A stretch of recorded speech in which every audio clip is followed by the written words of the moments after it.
Hi, I'm Pastor Steve Crittenden of Epiphany of Christ Lutheran Church in Apache Junction, Arizona. Welcome to our Bible study, and we're looking at the lectionary gospel reading from last Sunday, which was from the 14th chapter of Matthew's Gospel, beginning at verse 22.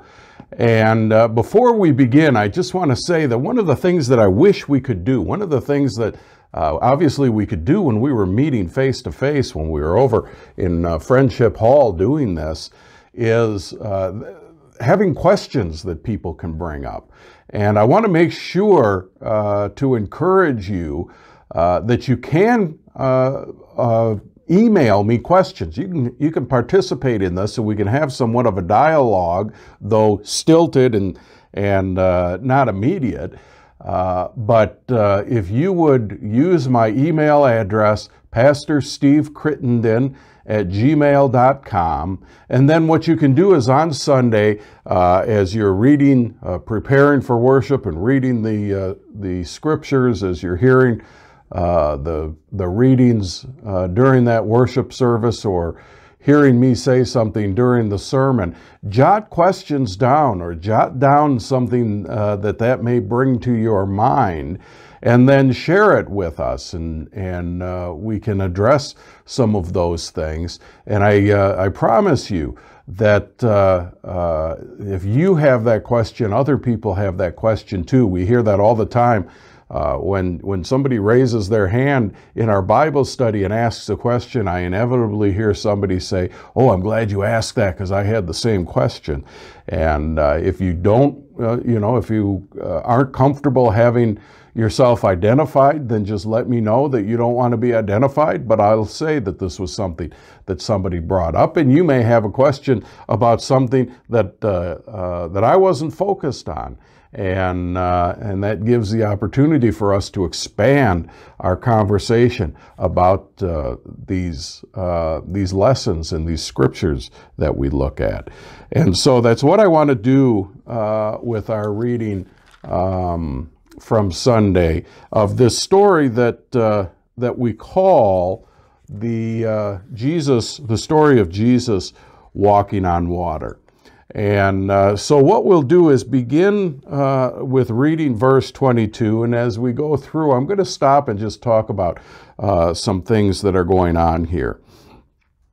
So verse 22 begins, "Immediately he made the disciples get into the boat and go on ahead to the other side, while he dismissed the crowds." Remember, what happened right before this is the feeding of the 5,000. That happens right before this story.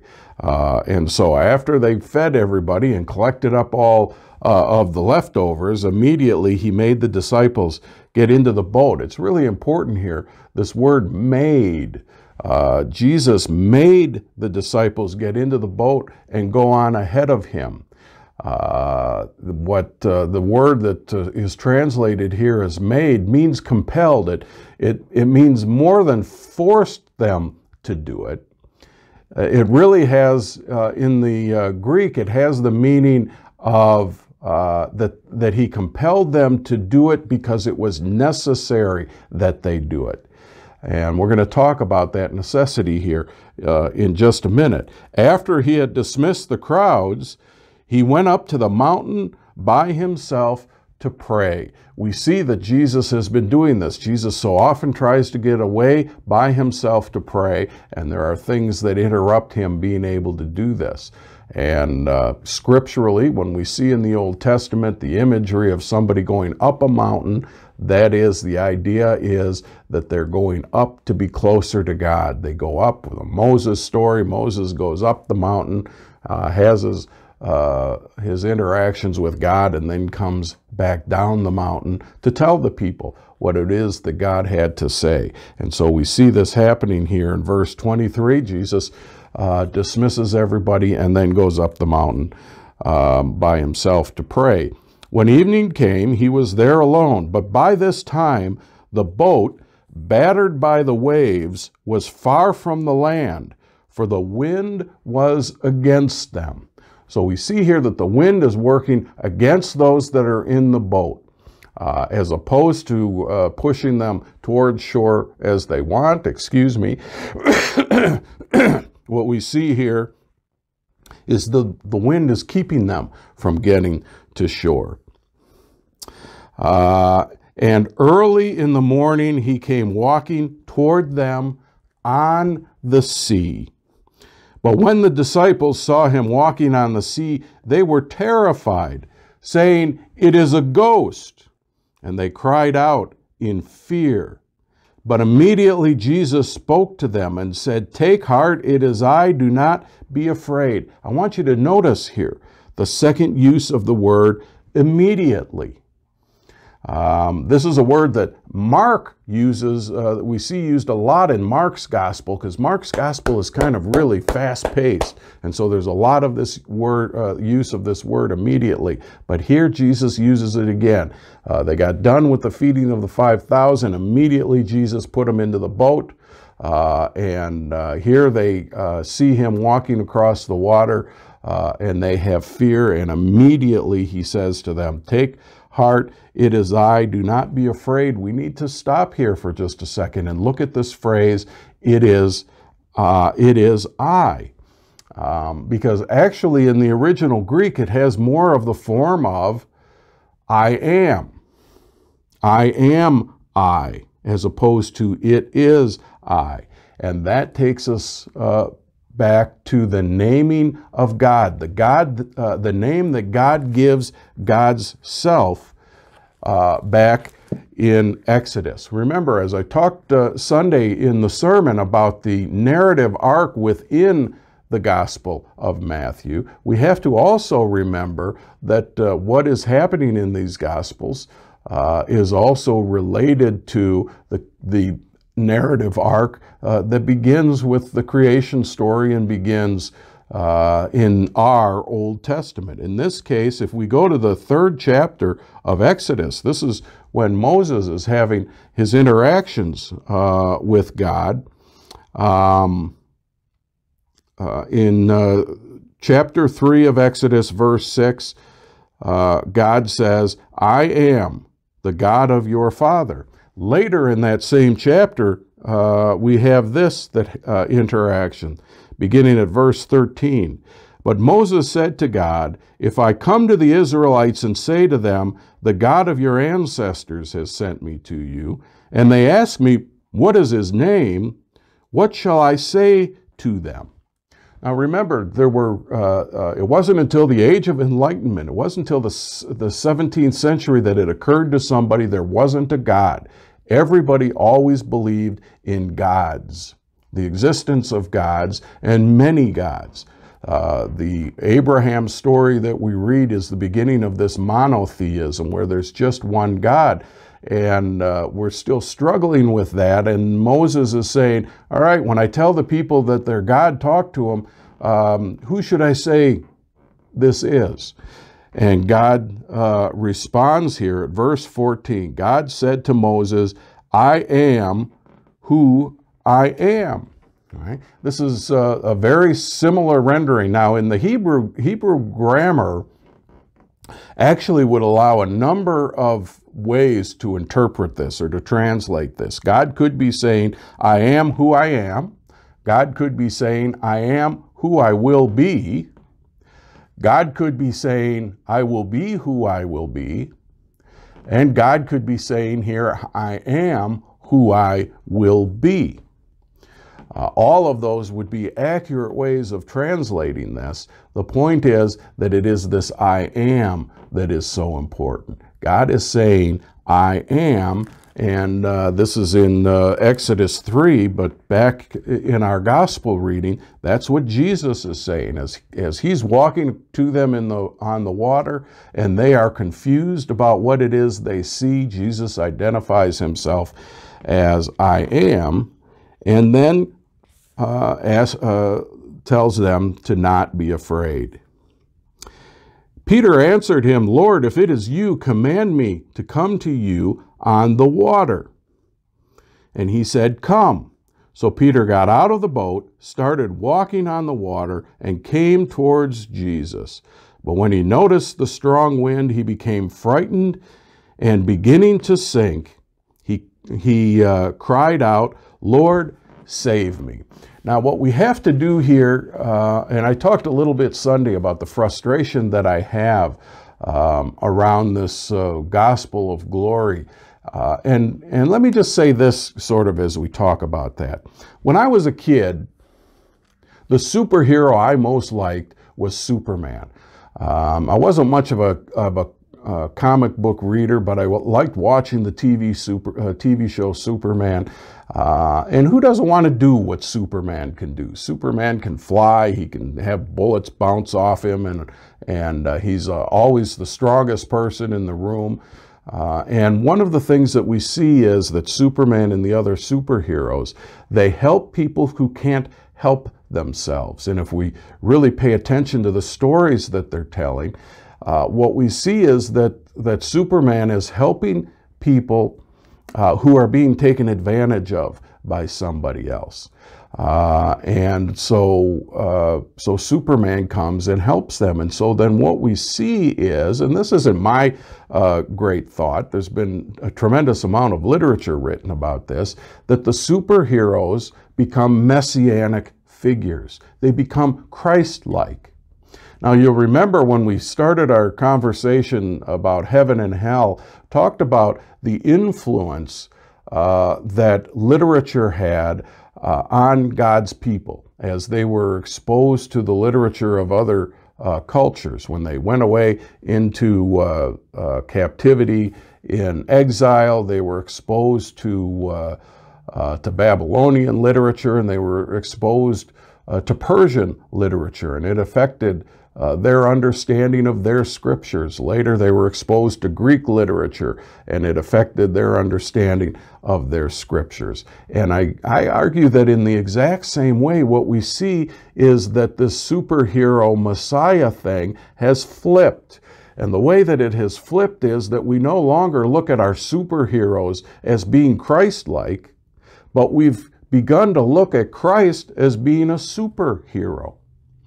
And this is one of the stories where that is founded, and it's just such a poor interpretation of this, because Jesus is not a superhero. Jesus doesn't promise to be a superhero. Jesus never promises that if you pray right and if your faith is strong enough, then Jesus will take the wheel. What a horrible song that is, because Jesus never promised that if you're driving on icy and slippery roads and your car goes into a spin, that you can just take your hands off the wheel, that you can pray, and that Jesus, your superhero, will come and save you. That's not a promise that Jesus ever makes, and it's actually not what we see here. Remember when I said that Jesus made the disciples get into the boat. He made the disciples get into the boat so that there could be a miracle. And the miracle is a sign.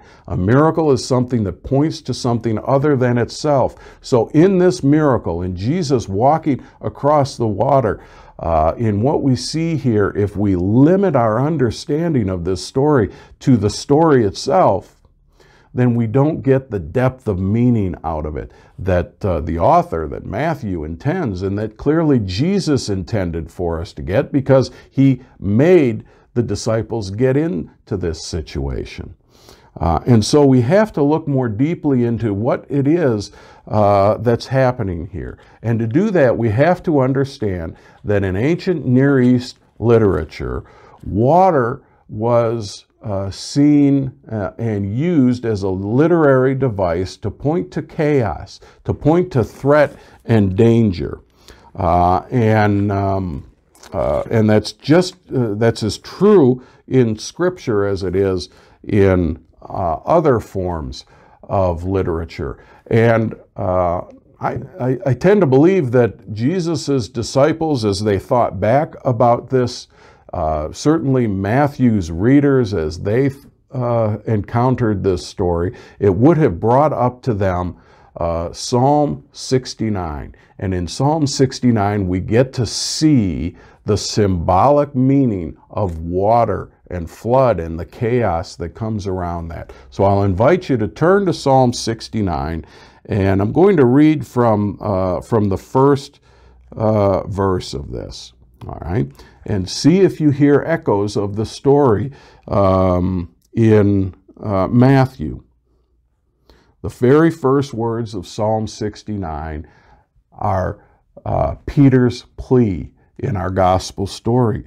Save me, O God, for the waters have come up to my neck. So Psalm 69, the psalmist is talking about being in the same situation that Peter finds himself in. In the story, Peter, we're told, is sinking into the water. And here, the psalmist finds himself that the waters have come up to my neck. I sink in deep mire where there is no foothold. I have come into deep waters, and the flood sweeps over me. I am weary. Right? Imagine the psalmist here being weary. You know, this was before the days where people swam recreationally. And so people never learned how to swim. If people were in deep water, they drowned and they died. All right? We have to think outside of our own experience.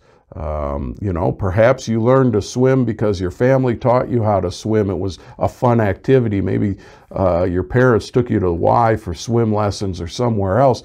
That wasn't the case in biblical times. People didn't swim for fun. Therefore, they didn't really learn how to swim. So the psalmist here is weary, tired from treading on water, trying to keep his head above water. But also, I'm weary with my crying, right? Crying out for help. My throat is parched. My eyes grow dim with waiting for my God. Right? But now what we see as the psalmist goes on, that it isn't actually water that is threatening. That the psalmist is using this analogy of water to really mean something else. And we see that here in the next verses, beginning at verse 4. More in number than the hairs of my head are those who hate me. Not only do they hate the psalmist, but they hate the psalmist without cause. Right? That's what we all do. I'm innocent here. How many times has a child said to a parent that a sibling hit me and I didn't even do anything?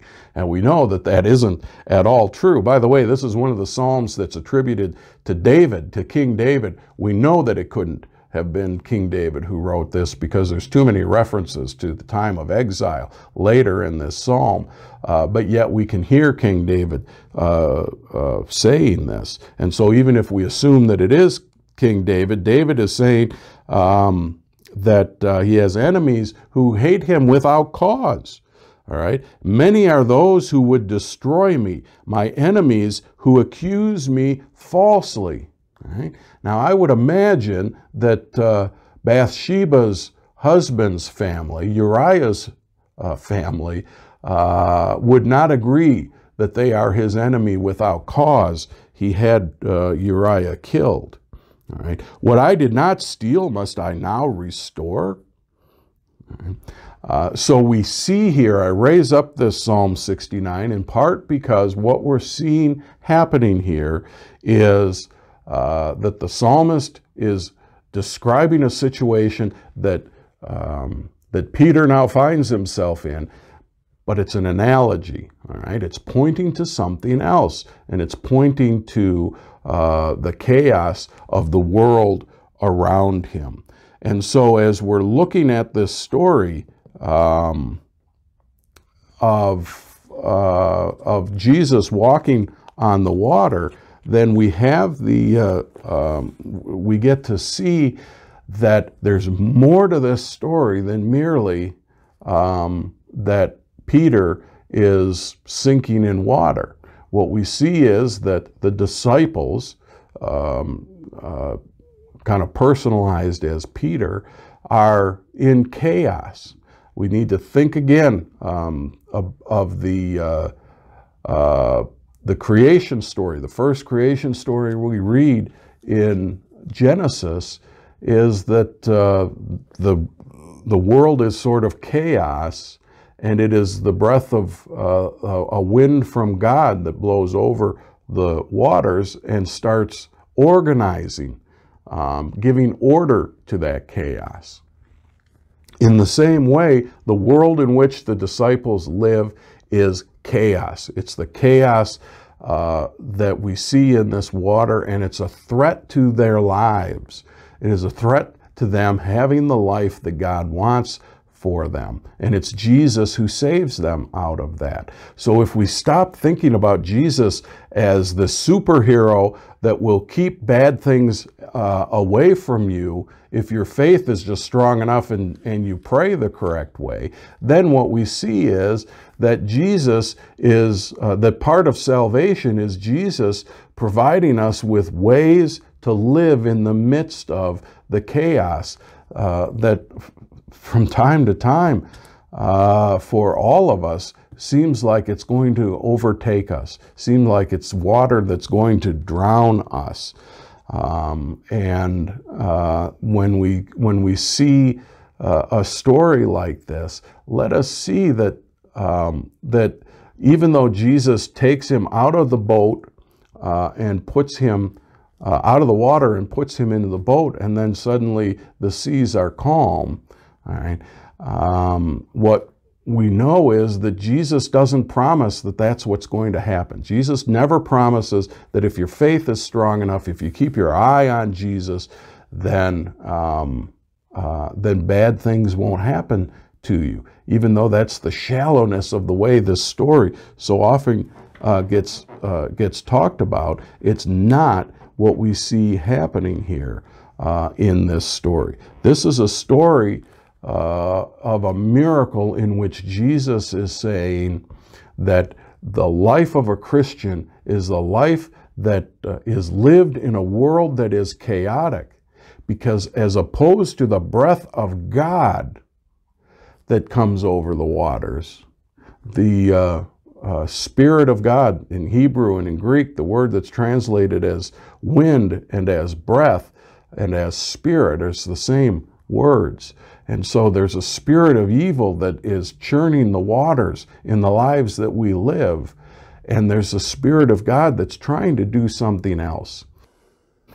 So like any good story that we find in Scripture, there is just so much in here that we can talk about. And I feel like we kind of jam-packed this Bible study, but it's because these good stories are jam-packed with wonderful information and wonderful things that we can talk about. And we just can't talk about everything that we find in these. And this is one of the reasons why it's important when you're preparing for worship next Sunday, as you're looking at the Bible study, as you're hearing it read during the worship sermon, the worship service, and as you're hearing the sermon, please have paper ready. Jot down your thoughts and your questions. Get them to me with the email address that I gave you before, so that I know what things that are jam-packed in these stories are things that are coming to your mind, so that you can help direct our conversation a little bit. Again, thank you very much for joining us for this Bible study. I'm sorry that it just seems sort of so fast-paced, but we've got a lot to cover in a little bit of time, and I look forward to our next Bible study when we can do this again next week. In the meantime, I offer you God's blessings on a very, very good day.